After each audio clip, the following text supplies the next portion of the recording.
pasar al tema del día de hoy, que continuamos con nuestra serie Dopamina. Me presento para aquellos que no tenemos el placer de conocernos. Mi nombre es Emanuel Moreno y junto a mi esposa hermosa estamos al frente de Familia Amistad. ¿Qué les pareció el inicio y el arranque de Dopamina, la primera parte? ¿Qué les pareció? ¿Bien?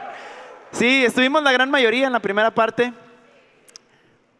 ¿No andan así medio ansiosos sin redes sociales algunos? Sin azúcar. Yo me metí a las redes sociales nomás para ver quiénes andaban en redes sociales. No se crean. No he entrado, así que si entraste no te puedo juzgar porque no te vi. De lo contrario, no es cierto. Pero Producciones me hizo el favor de poner una lista de todas las personas que... ya lo vimos, señor Villa. No es cierto. Fue una invitación, ¿verdad? Creo que hay un gran beneficio y nos caería demasiado bien, o no que a otro nos caería demasiado bien tomar este tiempo de ausentarnos en redes sociales.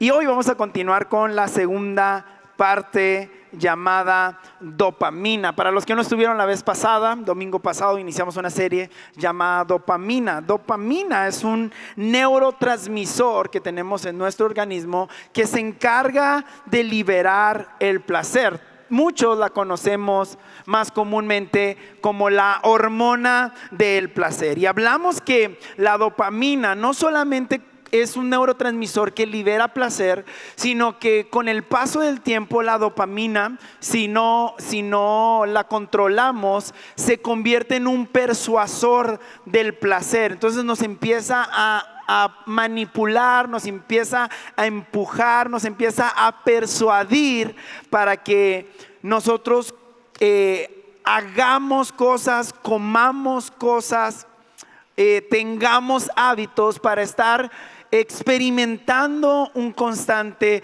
placer. Y esa es la razón por la cual a lo mejor hay hábitos en tu vida los cuales no has podido dejar por mucho tiempo, ¿verdad? A lo mejor hay comidas que no has podido dejar. Consideras imposible la posibilidad de dejar de tomar alguna bebida o de consumir algún alimento o cualquier cosa que tenga azúcar, que también es súper dañina.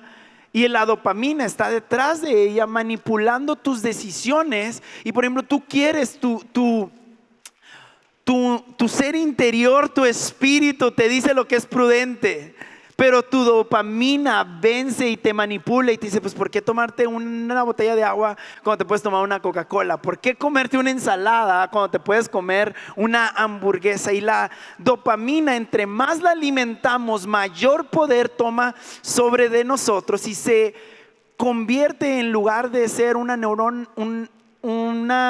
hormona, un neurotransmisor que trabaja para nosotros, ahora nosotros empezamos a trabajar para nuestro propio placer. Y hoy estaremos hablando nuevamente de dopamina, pero hoy estaremos hablando muy específicamente de cómo todo placer tiene un costo. El placer conlleva un esfuerzo e incluso un sacrificio. Y estamos hablando de placer general, no estamos hablando de un mal placer. Aún un buen placer conlleva un costo, conlleva un sacrificio. De hecho, para eso puso Dios la dopamina, para que después de tu esfuerzo, tu disciplina, tu sacrificio, tu trabajo, tú puedas tener una recompensa. También le llaman como la hormona de la recompensa, y que puedas experimentar placer al terminar un proyecto. Pero sacarte un 10 en un examen, un 10 de 10, no un 10 de 100, un 10 o un 100, pues sacarte un 100 conlleva un sacrificio, conlleva un esfuerzo. Y cuando tú ves a alguien que saca 100, ahí no solamente estás viendo placer en ese momento, sino también puedes ver que esa persona fue una persona de sacrificio. Casarse es un placer. Bueno, debería de ser un placer, pero conlleva un esfuerzo, un sacrificio. Juntar para el vestido, juntar para el pastel, para las flores, para las mesas, para la música, para el postre. Que yo me acuerdo, Karina y yo pusimos una mesa de postres, ¿te acuerdas? Nunca la vimos ni la probamos en nuestra boda, ¿verdad? O sea, uno se desgasta en la boda y y luego no disfrutas muchas cosas, ¿verdad? Pero disfrutar ese momento conlleva un sacrificio y conlleva un esfuerzo. Tener un hijo es un placer, pero el parto, Dios mío, de mi vida. Yo sé que no soy mujer para decir lo que es, pero lo vi. Y sí, qué alegría ver a la mamá sonriendo, ver a la mamá que corren las lágrimas. Pero 2 segundos antes estaba invocando el infierno entero, ¿verdad? Porque todo placer le precede un sacrificio y un esfuerzo. Y todo aquello en lo que tú veas placer es un lugar donde hubo un dolor, hubo un esfuerzo y hubo un sacrificio. Y hace mucho tiempo, Karina y yo vimos una serie de Disney que se llamaba Érase una vez, Once Upon a Time. Y como toda película, caricatura de Disney, pues conlleva magia. Y esta serie decía una frase muy seguido que a mí se me quedó marcado, porque se vuelve como un principio de esta serie de magia. Sale Blancanieves, salen los 7 enanos, salen todos los personajes de Disney, salen ahí. Y es una ciudad donde la magia es posible, ¿verdad? Pero están estos magos o estos hechiceros, y cada vez que van a hacer magia para ayudar a alguien, siempre advierten: toda magia tiene un precio. Toda magia tiene un costo. Y yo quiero decirte, todo placer conlleva un costo, conlleva un sacrificio. Y cuando tú y yo estamos accediendo constantemente a la dopamina alterada, que esa es la dopamina errada. Entonces Dios pone la dopamina para que experimentemos placer después de un sacrificio y un esfuerzo, pero lo que pasa es que después estamos en constante búsqueda del placer y empezamos a tomar atajos para tener un acceso o mayor acceso a dopamina o más constante dopamina, y empezamos a tomar atajos, empezamos a tener placer a través de comer comida chatarra, a través de alcohol, a través de sustancias, a través de pornografía, a través de fornicación, a través de todo lo que puedas pensar, redes sociales, todo aquello que te genera un constante placer alterado. Estás alterando el uso correcto de la dopamina para ti. Y cada vez que tú y yo estamos accediendo a esta dopamina alterada, tenemos que saber que habrá una factura que se genera en nuestra contra. Mira, con Dios la dopamina la precede un sacrificio, un esfuerzo. Pero la dopamina alterada es: disfrute hoy, páguelo mañana. ¿Vemos que el orden es diferente? Con Dios es: trabaja 6 días, descansa 1. La dopamina alterada es: disfrute ahora, repruebe mañana. O cómprelo ahora y páguelo después. Así se ve la dopamina alterada. Entonces, en lugar de pagar un costo, a ver, los administradores o contadores sabemos que costo y precio son cosas diferentes, ¿verdad? ¿Qué es más elevado, el costo o el precio? El precio, el costo para ahí, ¿no? El precio. Entonces, cuando tú accedes a la dopamina correcta, pagas el costo. Cuando tú accedes a la dopamina alterada, pagas el precio. Y hay una gran diferencia. Porque el placer que experimentas por el costo que has pagado es mayor al costo. Pero cuando es la dopamina alterada, siempre el precio será mayor que el placer.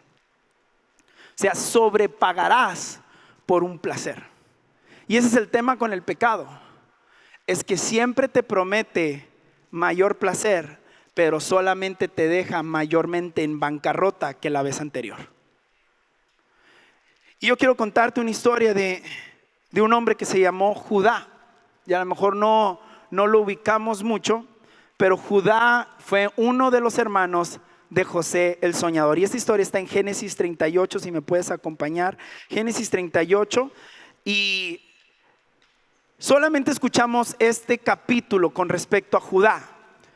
Pero es un capítulo que creo que nos puede enseñar bastante el día de hoy. Vamos a leer solamente estos versos entre el 12 y el 18. Dice, y pasaron muchos días y murió la hija de Súa, mujer de Judá. O sea, Judá se quedó viudo. Dice, y pasando el duelo, Judá subió a los trasquiladores de sus ovejas en Timnat, él y su amigo. Y se lo hicieron saber a Tamar. Ahorita te voy a dar contexto. Dice, diciendo, he aquí tu suegro sube a Timnat a trasquilar sus ovejas. Entonces ella se quitó sus ropas de viuda y se cubrió con un velo. Se envolvió bien y se sentó en la entrada de Enaim, que está en el camino de Timnat, porque veía que Selá había crecido y ella aún no le había sido dada por mujer. Cuando la vio Judá, pensó que era una ramera, pensó que era una prostituta, pues se había cubierto el rostro. Verso 16. Y se desvió hacia ella junto al camino y le dijo, vamos, déjame estar contigo, pues no sabía que era su nuera. Oh, está buena la novela, ¿eh? Dice, y ella dijo, ¿qué me darías por estar contigo? Y él respondió, ¿y qué le digo? ¿Y qué me dice? ¿Y qué le digo? Y él le respondió, yo te enviaré un cabrito de las cabras del rebaño. Y ella dijo, te digo, ¿me darás una prenda hasta que lo envíes? Y él respondió, ¿qué prenda tengo que darte? Y ella le dijo, tu sello, tu cordón y el báculo que tienes en la mano. Vamos a orar. Padre, te damos gracias por esta mañana, gracias por esta familia, gracias, Señor, por el tiempo que hemos podido disfrutar en tu presencia, adorándote, reconociendo tu hermosura, tu grandeza, tu fidelidad. Qué fiesta, qué alegría que podemos celebrarte con chiflos, con aplausos, con brincos, con baile, en ánimo, en fiesta, Señor. Qué privilegio, Señor. Y hoy te pedimos que tú hables a nuestra vida. Sigue abriendo nuestros ojos, sigue trayéndonos claridad para comprender este tema de la dopamina, Señor. Que tantos de los que estamos aquí necesitamos ser liberados del dominio de la dopamina sobre nuestra vida. Señor, te pido que tú me des a mí sencillez, claridad y gracia para enseñar este mensaje de una manera práctica y clara. En el nombre de Jesús, amén. Bien, te doy el contexto. Entonces, Judá, el cuarto hermano o el cuarto hijo de Jacob. Jacob, el papá de José, el soñador. Y iniciamos Génesis 37 escuchando la historia de José, cómo él tiene el don de los sueños. Y en el capítulo 38 hace un paréntesis para dejar de hablar del protagonista que es José y nos habla de Judá, quien tiene una historia muy peculiar. Judá tuvo 3 hijos. Y llegó el momento que su hijo mayor ya estaba en edad, ya estaba listo para casarse. Y su hijo se casó con una mujer llamada Tamar. Ahora, esta mujer no era una mujer judía. Él hizo un compromiso, se casó con una mujer que tenía diferentes costumbres a las que tenían Jacob. Recordemos que recién va empezando la nación de Israel. Empezó con Abraham, Isaac, Jacob. Judá apenas es la 4ª generación de esta nación que Dios está formando. Y dice que a Jacob le entregó a Judá a Tamar, o más bien dejó que su hijo se casara con ella. Y la Biblia relata ahí mismo en Génesis 38 al empezar que hizo lo que ofendía al Señor y entonces murió. Ahora, en la ley judía había esta ley de que si el esposo moría, el hermano tenía que, por ley, tenía que tomar el lugar del hermano que había muerto para casarse con su cuñada, la viuda. Imagínate eso, o sea, la mujer no nomás tenía que ver con el que se iba a casar, también tenía que ver al cuñado a ver qué tal estaba, porque en una de esas pues iba a quedar con él, ¿verdad? Y ya pues lo veía y dice, bueno, pues si me llega a fallar, pues el otro también tiene con qué, ¿verdad? También está guapetón. Y entonces, aunque no quisiera Jacob, aunque no quisiera Tamar, esta era una ley. Entonces cuando muere Jacob tiene que cumplir con esa costumbre y le da a su segundo hijo, a Tamar.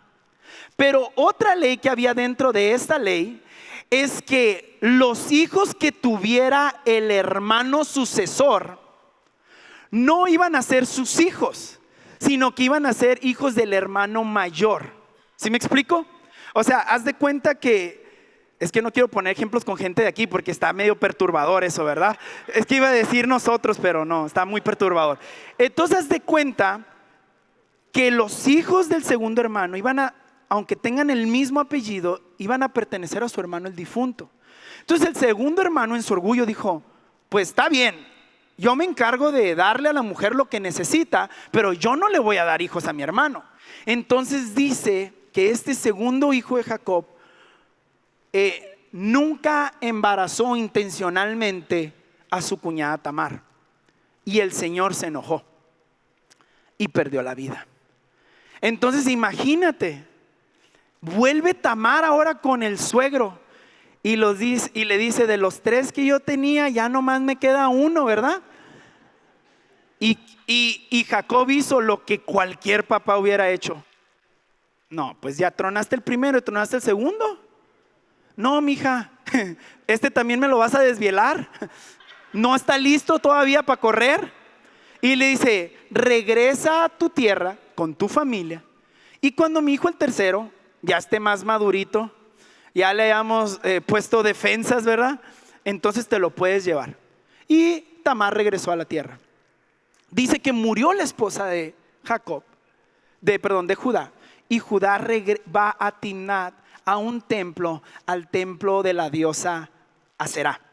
Entonces él va con sus ovejas y va con un amigo ahí que tiene un nombre medio raro y van caminando. Y en el pueblo pequeño, Chisme Grande, le dicen, a que no sabes, le dicen a Tamar, a que no sabes a quién acabo de ver entrar por allá. ¿A quién? A tu suegro. Y dicen, ni le dijeron nada, y dicen que su tercer hijo ya está como Dios manda.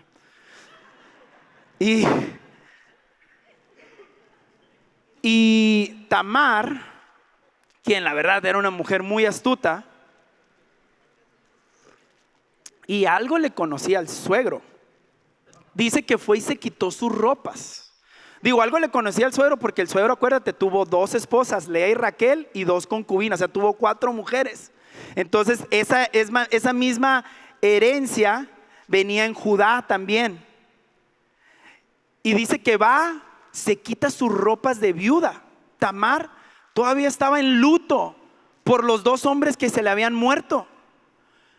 Y se va y se pone unas ropas que se cubre por completo. Ahora, para nosotros quizás que se cubre pues no dice nada, pero esta era una costumbre de las prostitutas. Y luego dice que va y se sienta afuera del templo. Y tú puedes decir, ¿por qué? Porque era el templo de la diosa Aserá, y la diosa Aserá era como la diosa de la fertilidad.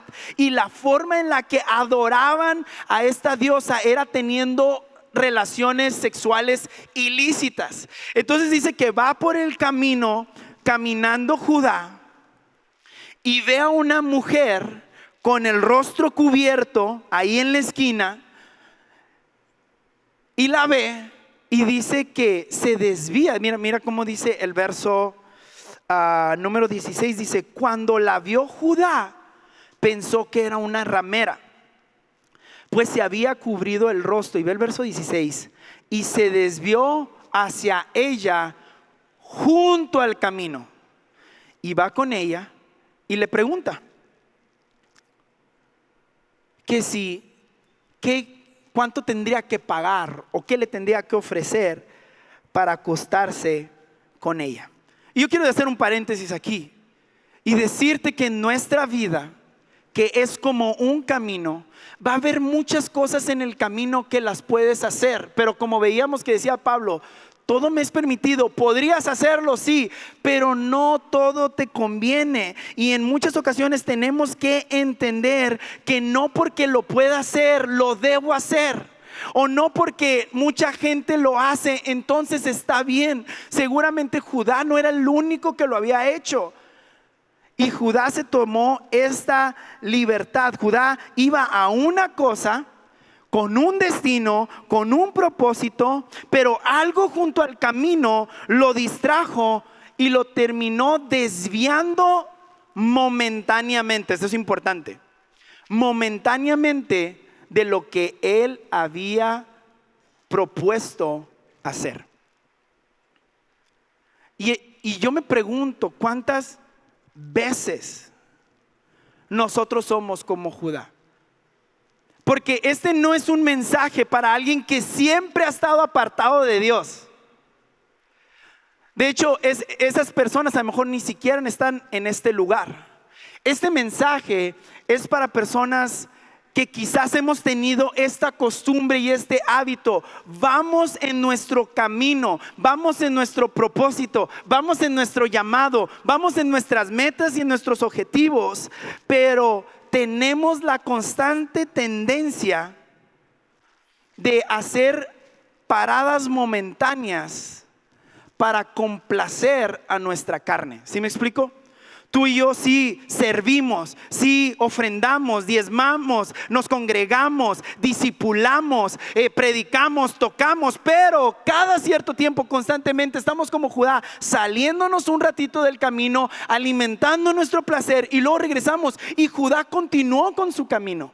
Mira lo que dice en Mateo 6:24, dice: nadie puede servir a dos amos, pues odiará a uno y amará al otro, será leal a uno y despreciará al otro. No se puede servir a Dios y estar esclavizado al dinero. Ahora, sé que siempre usamos este pasaje para hablar de dinero, pero el tema principal aquí no es el dinero. El principio mayor aquí es que no podemos servir a dos señores. Está hablando de señorío. Y a lo mejor aquí estaba hablando alguien que tenía problema con el dinero, pero también aplica para alguien que está batallando con el alcoholismo, también aplica para alguien que está batallando con pornografía, también aplica para alguien que está batallando con envidia, con avaricia, con diferentes cosas en nuestra vida. Y todo aquello que está cerca de competir con Dios en nuestra vida está teniendo señorío sobre nuestra vida.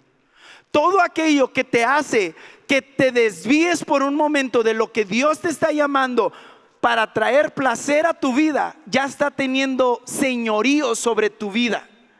Porque tú estás empezando a crear una dependencia de esa sustancia, de ese acto, de ese hábito. Y todo a lo que tú te haces dependiente va rompiendo tu dependencia de Dios. Todo aquello a lo que tú te haces dependiente te hace independiente de Dios. Y continúa la historia diciendo: y se desvió hacia ella junto al camino y le dijo: vamos, déjame estar contigo. Pues él no sabía que era su nuera. Y ella dijo: ¿qué me darás por estar conmigo? Ahora, Tamar tenía bien claro su objetivo. Judá no sabía, Judá pensó que era una canita al aire. Judá quizás se justificó: oye, pues ya mi mujer murió. Pero no le daba derecho a hacer lo que estaba por hacer. Había un orden para volver a estar con una mujer. Y dice, él le respondió: te enviaré un cabrito de las cabras que tengo del rebaño, allá en su tierra, ¿no? Dice, y la mujer muy inteligentemente le dijo: ¿y qué me vas a dar en garantía por mientras? Y él dice: te voy a dar lo que tú me pidas. Y ella pidió tu sello, tu cordón y el báculo. Hoy quiero compartir de esta historia 3 efectos del pecado en nuestra vida. 3 cosas que va a provocar el hecho de que tú y yo constantemente nos estemos desviando un momento y regresando al camino, desviando un momento y regresando al camino, porque así vivimos muchas ocasiones, bailando un vals con la vida, ¿verdad? Me voy por aquí, luego me voy por acá y luego voy por aquí, y pausando y postergando el propósito y el llamado de Dios para mi vida. Y mira, las 3 cosas que Tamar le pidió a Judá tienen un significado bien importante. El primer efecto negativo, pues no puede tener un efecto positivo, del pecado en tu vida, es que te roba tu identidad. Dice que Tamar le pidió 3 cosas, y la primera, ¿qué fue? Fue un sello. El sello era un símbolo de pertenencia y de autoridad. El sello era un anillo con el cual daban veracidad de cartas, daban veracidad de ventas. Si ellos escrituraban un terreno a alguien, ponían el sello y daban la veracidad de que ciertamente había sido él, porque la firma cualquiera la podía imitar, pero no cualquiera podía tener el anillo, el sello que daba la veracidad de que esa transacción era verdadera. Y ese anillo representaba todas las propiedades que ellos tenían. Más adelante vamos a hablar del padre y del hijo pródigo. Pero ese anillo representa, con ese anillo avalaba sus propiedades, como ahora marcan el ganado, ¿verdad? ¿Qué hace ese sello en la vaca? Dice a quién le pertenece. Pero cuando tú endosas las escrituras, estás también endosando todo lo que hay en él. Y lo que representaba que Judá diera el anillo a Tamar, ¿sabes qué es lo que decía? Que el dueño de todo ahora también tenía un dueño. Que el propietario de todas aquellas cosas que tenía. Recordemos que Jacob era un hombre sumamente próspero. Por lo tanto, Judá también. Y ahora una mujer viuda, herida, era la dueña de todo lo que Judá tenía. Y es como en Estados Unidos, yo no sé si tú estás familiarizado, pero en Estados Unidos es algo de lo que te cuidas mucho, es del robo de identidad. ¿Han escuchado de eso? Que te roban la identidad. Cuando una persona te roba la identidad, cuando una persona tiene tus datos, tu número de seguro social, esa persona tiene autoridad sobre tu identidad.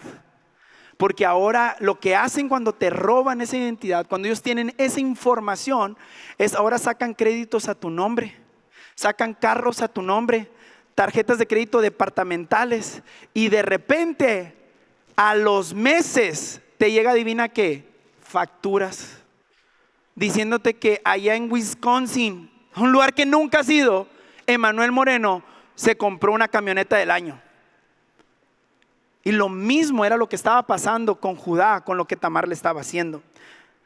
Mira, Juan 8:34 dice, Jesús le respondió: de cierto les digo, que todo aquel que practica el pecado es esclavo del pecado. Sabes, el esclavo no tiene una voz propia, por eso te digo, te roba la identidad. El esclavo se limita a hacer lo que su amo le dice. Y si tu amo se llama dopamina, es por eso que lo que quieres hacer no lo puedes hacer, y lo que no quieres hacer terminas haciendo, porque el esclavo no tiene libre albedrío. El esclavo no tiene autoridad. El esclavo se limita a lo que su amo y su señor le dicen que tiene que hacer. Y por eso terminas en lugares en los que no quieres estar realmente, haciendo cosas que no quieres hacer, diciendo cosas que no quieres decir y tragando cosas que no quieres comer. Porque hay un señorío del placer sobre nuestra vida. La segunda cosa que Tamar le pidió a Judá fue su cinturón, fue su listón, fue su sostén. Y para mí lo que eso representa es que te roba el poder. Este cinturón, este sostén, obviamente había diferentes tipos, pero por ejemplo el cinturón de los romanos era donde los romanos sostenían la espada. Un cinturón de un trabajador era donde tenía las herramientas para los desafíos que iba a tener, si era carpintería, si era construcción, si era un pastor de ovejas. En su cinturón tenía las herramientas de defensa. Y lo segundo que estaba entregando Judá era el poder que él tenía. Judá entregó el sostén, y cuando tú y yo estamos en una relación con el pecado, entregamos el poder que tenemos. Eso fue lo que entregó Sansón. ¿Te acuerdas en la historia del domingo pasado? Él entregó su poder y le dijo: si me rasuran la cabeza, seré un hombre común y corriente como todos los demás hombres de la tierra. De la misma manera como Sansón estaba entregando su poder, lo estaba haciendo Judá con Tamar, y lo hacemos tú y yo cada vez que tú y yo aceptamos el señorío del placer sobre nuestra vida. Romanos 8:6 dice: ahora bien, el afán por satisfacer los apetitos desordenados conduce a la muerte. El afán por darle a mi cerebro el placer que quiere experimentar me conduce a la muerte. El pecado, familia, nos merma mentalmente, nos merma emocionalmente, nos merma espiritualmente, nos merma anímicamente, nos merma en todos los sentidos, porque el pecado solamente tiene un solo destino y es la muerte, es tu destrucción. Es consumirte, es destruirte, es desviarte. Esa es la finalidad del pecado. Lo que Tamar estaba haciendo con Judá era para poder manipularlo y sacarle a Judá lo que ella tanto quería. De igual manera, lo único que está haciendo el pecado es darte un anzuelo para quitarte lo que quiere. Como el pez que cae en el anzuelo de la lombriz, lo muerde pensando que se va a alimentar, pero no se da cuenta que lo único que está haciendo es terminar con su vida. Y el pecado nos quita el poder, nos quita la libertad que Dios nos ha dado. Y número 3, el tercer artículo que le pidió Tamar a Judá fue el báculo. El báculo lo que realmente es una vara. Es como los que usaban los mismos pastores. Lo usan para guiar, lo usan para corregir, lo usan para dirigir, lo usan para traer a la oveja, para estar con ella, para acercarla a ella.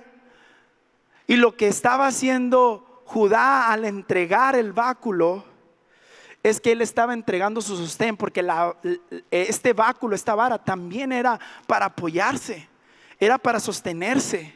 Caminaban largos kilómetros con sus ovejas y en ellas se apoyaban. Y lo que estaba haciendo Judá era entregando su sostén. Y otra cosa que hace el pecado en nosotros es esto, es que nos deja vulnerables. Entregamos nuestro sostén, entregamos nuestro apoyo, entregamos nuestra ayuda y nos da una sensación de que estamos solos. Nos da una sensación de que nadie quiere estar con nosotros. Nos da una sensación de vacío y nos deja vulnerables. Y el enemigo nomás está viendo quién está vulnerable, quién está descuidado. Anda buscando a quien puede devorar. Y cuando tú y yo, y me encanta que estén estas líneas, no sé por qué las pusieron, pero me quedan perfecto. Cuando tú y yo nos salimos de ese camino, cuando tú y yo nos salimos del rebaño, cuando tú y yo nos salimos de ese cerco de protección, quedamos vulnerables. Ahora, sí te he compartido estas 3 cosas para que entendamos las consecuencias del pecado. Pero no es esto lo que me emociona. Lo que me emociona es decirte cómo Dios tiene 3 efectos totalmente contrarios a lo que el pecado hace en nuestra vida y nos trae una mayor plenitud. Y yo quiero compartirte ahora, si me puede acompañar el equipo de alabanza, 3 efectos de Dios en nuestra vida. Ya te compartí los 3 efectos del pecado en tu vida. Te va a robar tu identidad. Lejos de decirte que eres alguien que puedes, alguien que vales, alguien que tiene propósito, alguien que ha sido llamado a ser cabeza, te va a robar la identidad. Te va a decir: tú eres un sucio, tú eres un adicto, tú eres un alcohólico, tú eres un perverso, tú no eres querido por Dios, nadie te quiere, nadie te soporta. La segunda, hablábamos, el efecto del pecado es que nos roba el poder, nos roba la autoridad, la seguridad con la que caminamos. Ya no perdemos la seguridad que Dios ha depositado dentro de nosotros. Todo nos da temor, todo nos intimida. Y número 3, nos deja vulnerable. Pero el efecto de Dios, 3 efectos de Dios en nuestra vida, y las encontramos en las 3 personalidades de Dios. Número 1, el efecto Dios.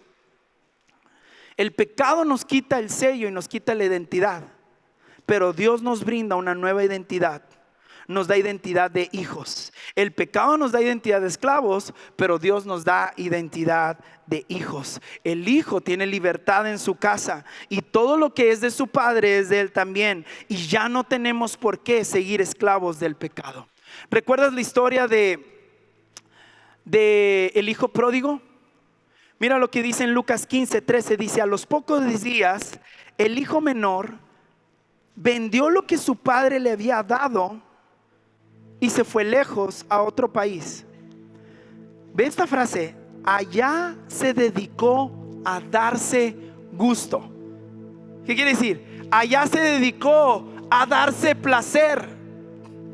Allá se dedicó, él dejó el camino de la casa de su padre y se desvió para ir tras de su placer, hacer lo que él quiere, hacer lo que él siente hacer.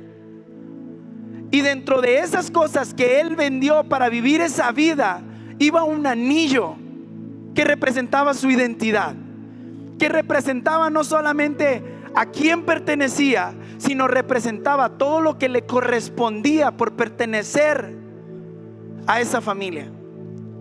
Y él lo vendió y lo cambió por darse gusto, haciendo lo malo y gastando todo el dinero. Este hijo se fue con un anillo y lo perdió todo cuando vivió dándose gusto a sí mismo. Pero cuando llegó al padre, el padre no lo recibió con reclamos. El padre lo recibió con restitución, regresándole todo lo que sus placeres le habían robado. Yo no vengo aquí para recordarte todo tu pasado y todo tu pecado, todo lo que has hecho hasta antes de las 11 de la mañana del día de hoy. Yo vengo para recordarte y para darte a conocer. Tenemos un padre que te espera con un anillo para darte todo lo que el pecado te ha robado, toda la identidad que has perdido, todos los pensamientos que han germinado en tu mente, diciéndote pobre naciste y pobre morirás, diciéndote nunca tendrás propósito. Otros pueden, pero tú no. Mírate, eres una escoria, eres una vergüenza. Y a veces tememos regresar al único lugar en el que podemos ser restituidos, porque pensamos que tenemos un padre esperándonos con brazos cruzados, diciendo lo que todo padre diría: te dije.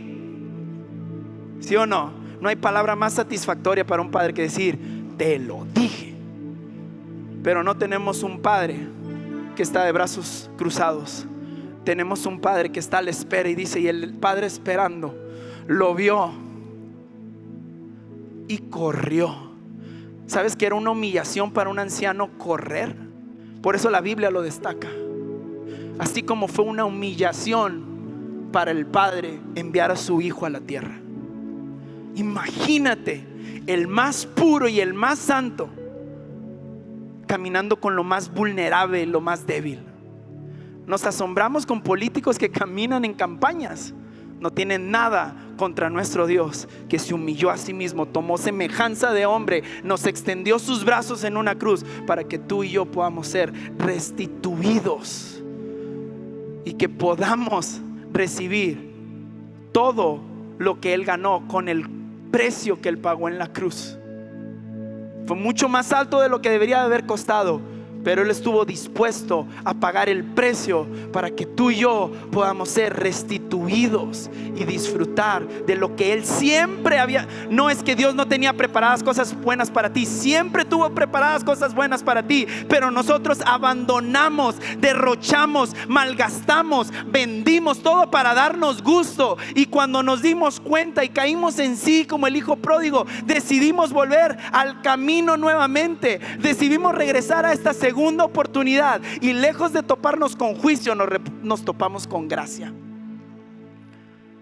Y ese es el efecto de Dios en tu vida. Y una de las primeras cosas que empieza a cambiar en tu vida, cuando tú, en lugar de acceder a tu placer, accedes a la presencia de Dios, es que identidad viene sobre de ti. No solamente va a cambiar cómo las personas te ven, van a cambiar cómo tú te ves a ti mismo, porque eso tiene mayor trascendencia.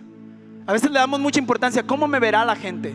No, la pregunta más importante es cómo te ves tú a ti mismo, porque ya sabemos cómo Dios te ve a ti mismo.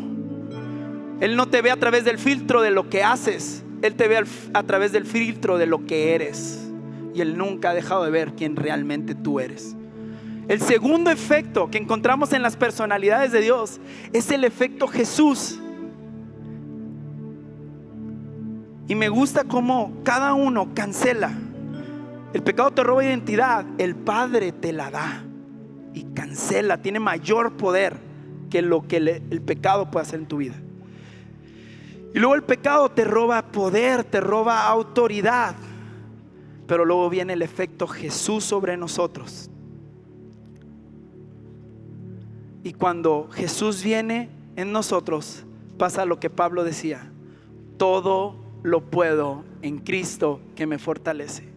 Nunca pude en mis fuerzas dejar el alcohol, nunca pude en mis fuerzas dejar la pornografía, nunca pude en mis fuerzas ser disciplinado, nunca pude en mis fuerzas superar mis temores. Pero cuando conocí el carácter de Jesús, cuando me impregné en su presencia, cuando encontré mi placer en estar con Él, conocerlo a Él, entonces me di cuenta que todo lo puedo en Cristo que me fortalece, y que más que vencedor soy en Él.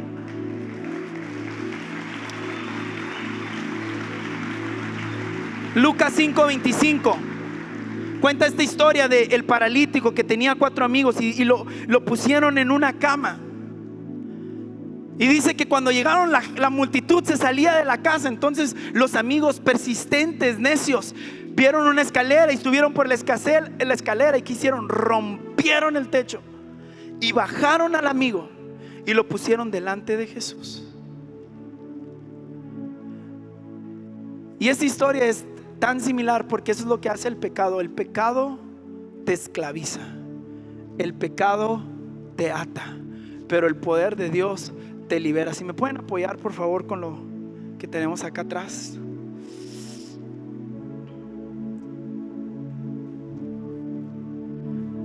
Y dice que había un hombre que lo bajaron por el techo con una camilla. Pásame la almohada. Necesito un hombre. Mira qué rápido dije hombre, y no la pensaste ni 2-3 segundos. ¿Qué onda, amigo? Y haz de cuenta que yo soy el placer. Yo sí, ¿por qué trabajar si puedes descansar? O sea, acuéstate. Ni vienes desvelado. De Karim León. Y el pecado te dice: ay, te queda bien. A ver, estás incómodo. Y el pecado, mira, te empieza: levanta tu cabecita, mi rey, yo te atiendo, descansa. Y no nos damos cuenta que el pecado, ¿a poco no está más a gusto ahí que la silla? Ya, yo sí. Y el pecado nos está consolando, nos está trayendo placer. Gracias. Y nosotros nos estamos acomodando en el pecado. Y poco a poco el pecado empieza a hacer su efecto en nosotros. Y cuando parece que tenemos libertad porque yo puedo hacer lo que yo quiera, yo puedo hacer lo que me plazca, y si yo lo siento, yo lo puedo hacer. ¿Qué daño le hace lo que yo estoy haciendo? Si no daña a los demás y no nos damos cuenta, y estamos tan cómodos, tan a gusto, y el pecado nos va robando el poder. Vas a tener que imaginar que estás amarrado a la tabla, ¿ok? Porque no te puedo levantar. Todo lo puedo en Cristo que me fortalece, menos levantarte. Y no nos damos cuenta hasta que llega el momento que no estamos quizás lisiados literalmente, pero estamos lisiados espiritualmente. Estamos lisiados mentalmente, emocionalmente. Y ahora en lo que descansábamos nos tiene esclavos. Y bajaron a aquel hombre. Escuché este dato y me llamó la atención. ¿Te has dado cuenta que la Biblia nunca dice el nombre del paralítico, el nombre del ciego, el nombre del cojo? ¿Sabes por qué? Porque nadie los conocía por su nombre, los conocían por su pecado, los conocían por su deficiencia. Ya no era Yosimar, era el paralítico de la camilla. Qué irónico que eres paramédico, te tengo una camilla. Y esa se volvió su identidad. Y cuando el pecado nos roba la identidad y nos roba el poder de poder caminar libremente en la libertad que Jesús pagó en la cruz. No es que Jesús no pagó una verdadera libertad por ti, es que nosotros nos acomodamos y no nos dimos cuenta que fuimos haciendo nuestras propias limitantes. Nos robó nuestra intimidad. Dejó de ser Yosimar, el Hijo de Dios. Dejó de ser Yosimar, un hombre de bien. Dejó de ser Yosimar, un hombre que construye un legado, y se volvió en el paralítico.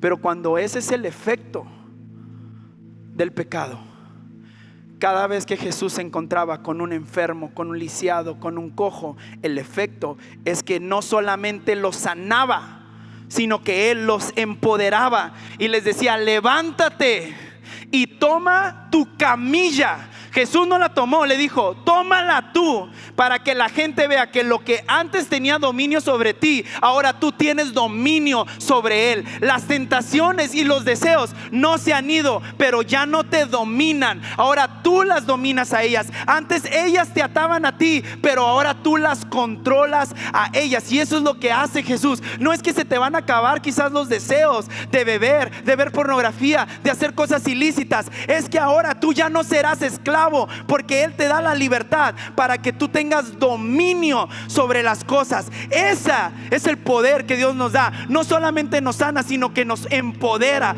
para que tú y yo podamos caminar con autoridad. Y en lugar de caminar con miedo, tenemos seguridad de que eso no es un problema para mí, porque Cristo me ha hecho más que vencedor. Antes me conocían como el hombre de la camilla, pero hoy soy un hombre con autoridad. Gracias, Yosimar. Y número 3, la tercera personalidad de Dios, el Espíritu Santo. Ponte de pie, con esto termino.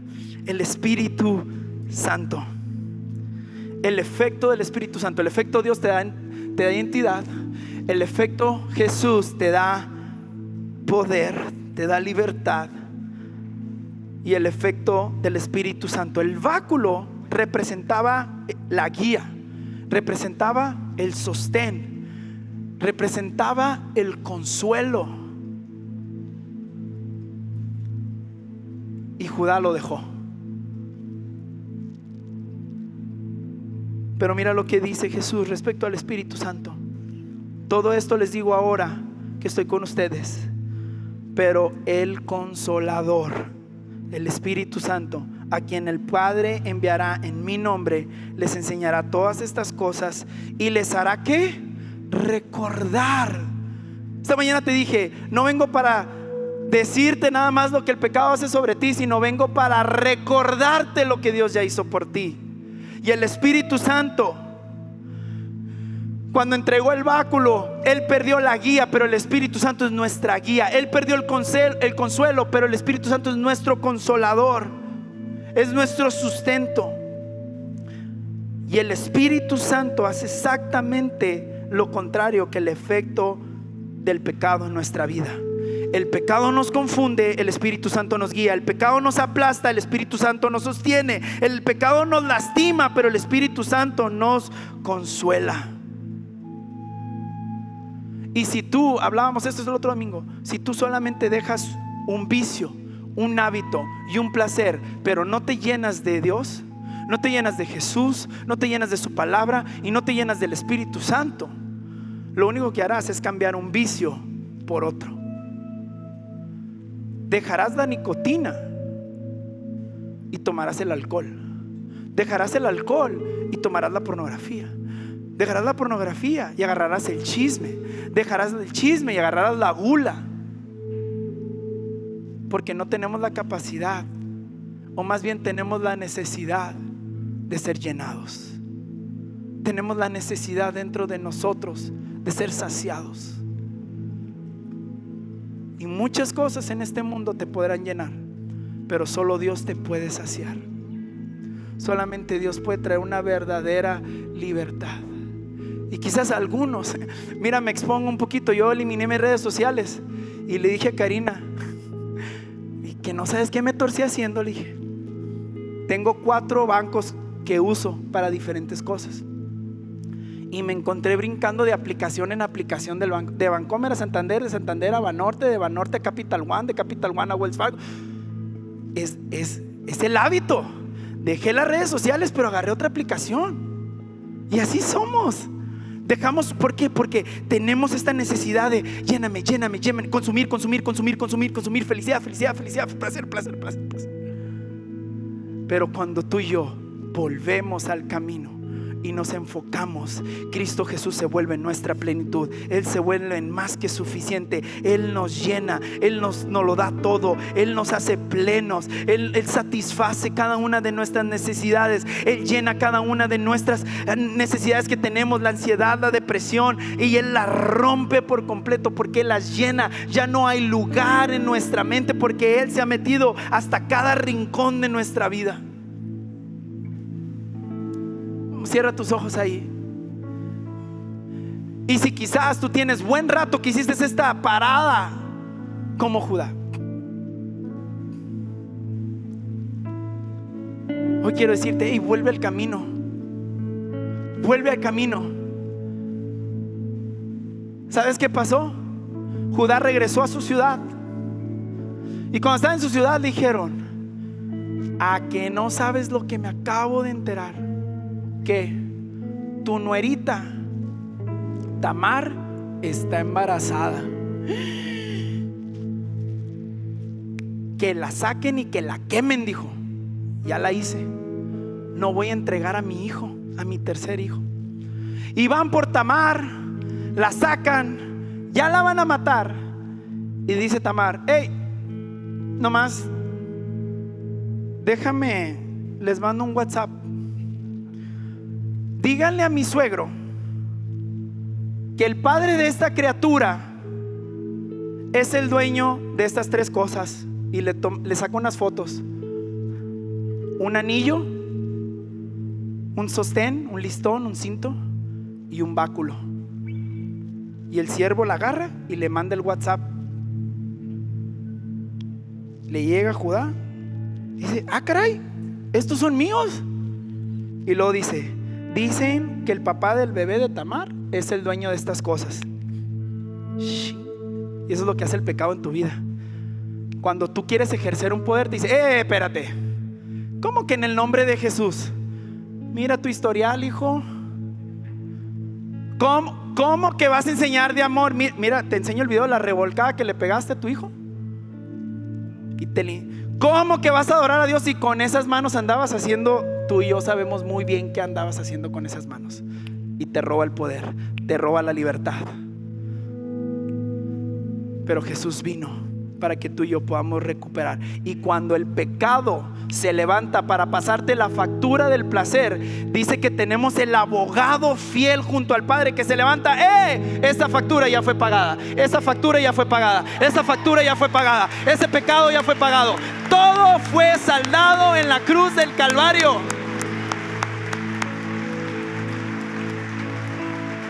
Cuando Jesús estaba en la cruz, por eso dijo: consumado es.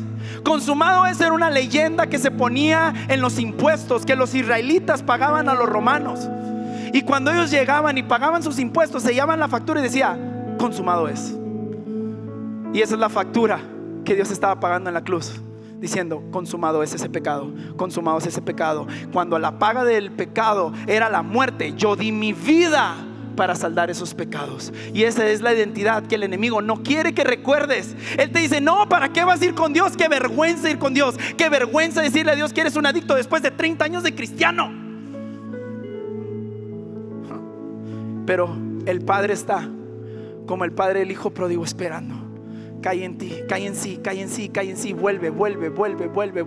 Y cuando tú y yo damos la vuelta de ese lugar llamado dopamina que está detrás de tus vicios y tus hábitos, el Padre no solamente te espera, sino que el Padre sale corriendo a tu encuentro y te dice: he estado esperando este momento, estaba esperando que cayeras en sí y recordaras. No, Dios, mira, yo no te pido que me regreses la unción, yo no te pido que me regreses tu propósito, nomás déjame ahí, me congrego en amistad, nomás me siento en la fila de atrás y no pasa nada. No, ¿cómo que vas a ser un siervo? Tráiganme un anillo, tráiganme sandalias, tráiganme la túnica, porque este hijo mío estaba muerto, pero hoy ha vuelto a la vida.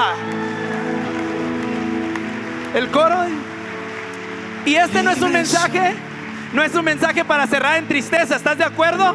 Este es un mensaje para cerrar en fiesta. Porque mi deuda saldada está. No tengo por qué vivir esclavo a la dopamina. No tengo por qué vivir esclavo a mis pecados. Cristo Jesús pagó el precio y me empoderó para vivir una vida llena de amor, de poder y de dominio propio. Puedes decir conmigo: gracias Dios, gracias Dios, gracias Dios que no tengo que vivir de esta manera. Gracias Dios que tu gracia no solamente me perdona, sino me empodera, me transforma para vivir una nueva vida en libertad, Señor, para ya no ser esclavo del pecado, sino vivir con autoridad. Me levantó, me transformó y ahora en tierra firme soy. Vamos, dilo fuerte. Gracias Padre, Gracias. gracias a Cristo, Sanó sanó mi corazón.